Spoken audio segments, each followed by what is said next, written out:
All right, shalom, shalom. First and foremost, just as always, I'd like to give all praises, honor, and glory unto Yahweh, Bahashem Yahweh Shai, which is the Paleo Hebrew, the original Hebrew, for the one true name of the Heavenly Father being Yahweh, and that of the Messiah, whom the world ignorantly calls Jesus, being Yahweh Shai, though the letter J wasn't derived until the 16th century, and though the scriptures that we all claim to believe, as it is written, state, there's no other name given among men whereby ye must be saved, pursuant to the book of Acts, chapter 4 and verse 12.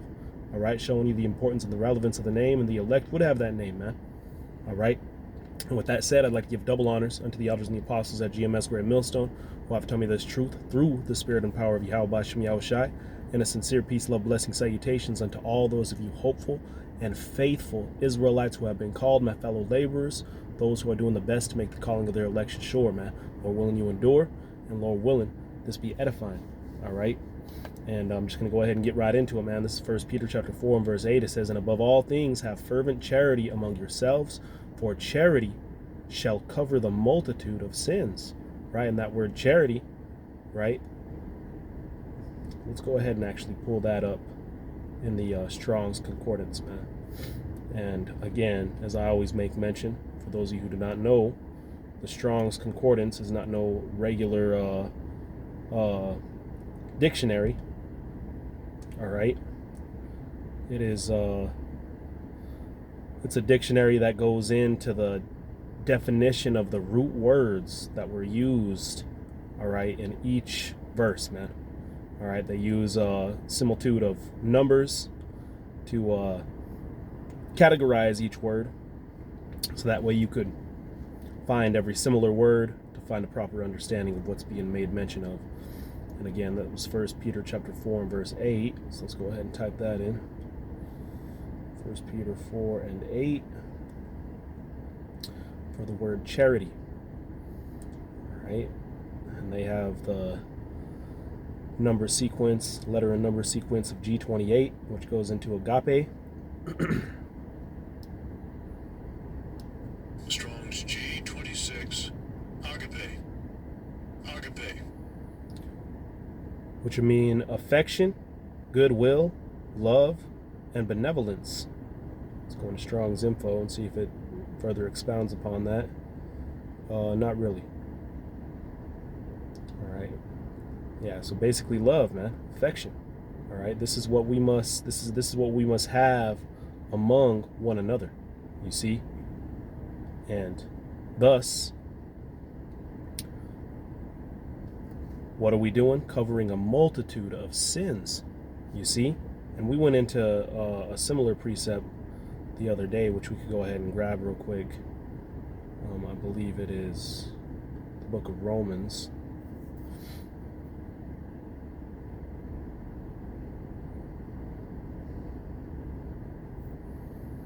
Chapter 13 and verse 8, and it reads, owe no man nothing, owe no man anything, but to love one another. For he that loveth another hath fulfilled the law. For this, thou shalt not commit adultery, thou shalt not kill, thou shalt not steal, thou shalt not bear false witness. So in the simple act of you loving one another, you're going to be obeying the law really completely, you see, to to a degree, man. Because if you have love, right? If you have love among one another, you are not going to be committing adultery. You're not going to be sleeping with that man's woman. It says, thou shalt not kill. You ain't going to be killing that man. It says, thou shalt not steal. You ain't going to be stealing from him. Thou shalt not bear false witness. You're not going to be making up things that he didn't do, right? It says, thou shalt not covet. You ain't going to be looking at the things that are his and wanting them for yourself. You see, this is all things that this cutthroat Edomite American society has taught you, man. All right? They see something that you have at the work spot, and they want that, man. They want your position. They want your cookie, so to speak, man, and they'll stab you in the back to take it from you, you see? So now there's been a standard that we have learned, man. There's a way to conduct ourselves among one another, man. And in doing so, really, you could walk blameless in this thing, man. I mean, no man's perfect, but hey, it's a good way for you to stay on track, so to speak. It says, and if there be any other commandment, all are briefly comprehended in the saying, namely, thou shalt love thy neighbor as thyself. Love worketh no ill will towards his neighbor, therefore love is fulfilling the law. So that's why right? You'll hear that word, love fulfills the law, which, so-called Christian will speak that, and yet he has no acts behind that word love, which is, the law, man. We were given the law according to Romans, the 7th chapter, right? Pursuing down to the 4th verse, if I'm not mistaken, or the 7th verse. In fact, let's go ahead and grab it so I'm not paraphrasing it.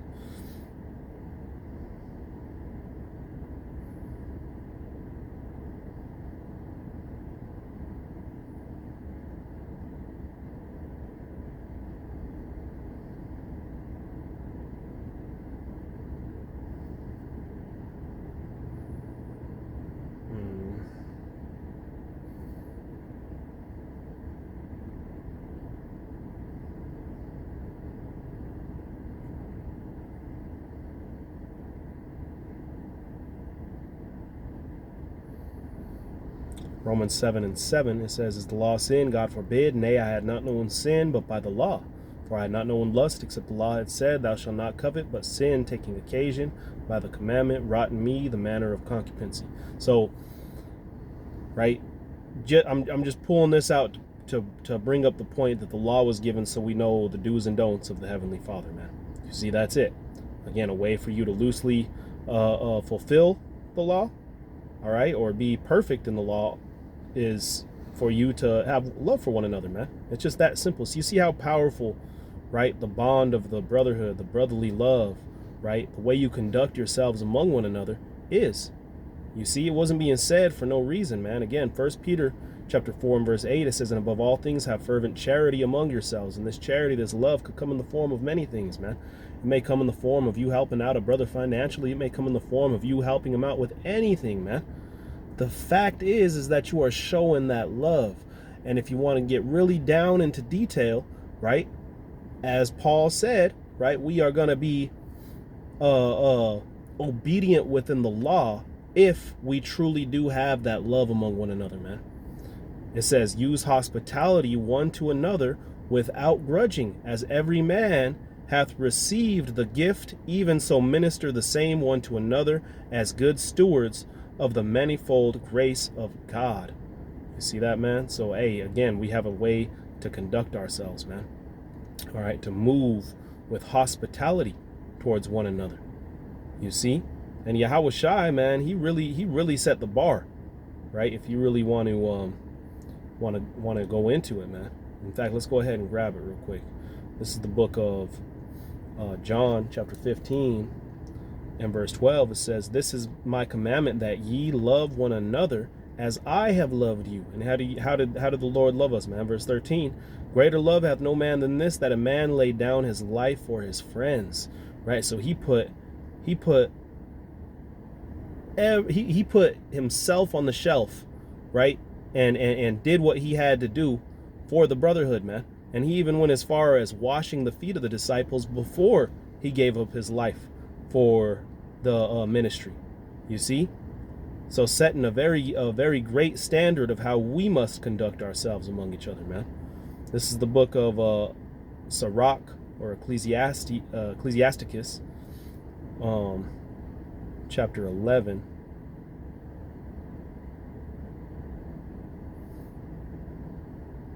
And verse 1, it says, cast thy bread upon the waters, for thou shalt find it after many days. Right? Now, what's your bread, man? Hey, your daily bread, right? Your what's the word I'm looking for, man? Your substance, right? Your in this world, right? The main piece of that would be your that filthy lucre, man. You need it to get by. You need it. Hey, in fact we call it bread, right? Hey, you got any bread? Hey, that's where that comes from, man. Because, right, you cast that upon the waters, meaning, hey, you aren't like this about it, right, cleaving onto it, and it's not the first priority to you, because we know and understand that this thing is spiritual, man. There's going to come times where, brothers may need a hand, right, or whatever the case may be, man. And, you casting that upon the waters, hey, you're going to find it after many days, man. The Lord will repay you, you see? And this is running it back to where we were just at, John 15 and verse 13, it says, greater love hath no man than this, that a man lay down his life for his friends. Ye are my friends, if ye do whatsoever I command you. And what did he command us, man? Hey, the entire law could be fulfilled by you having love towards one another, man. Let's go back to his commandment, right? What did he command us? Verse 12, this is my commandment, that ye love one another as I have loved you. You see that, man? So again, we have a way to conduct ourselves, man. And I'm gonna grab one more precept and then we can close it up. This is the book of Galatians,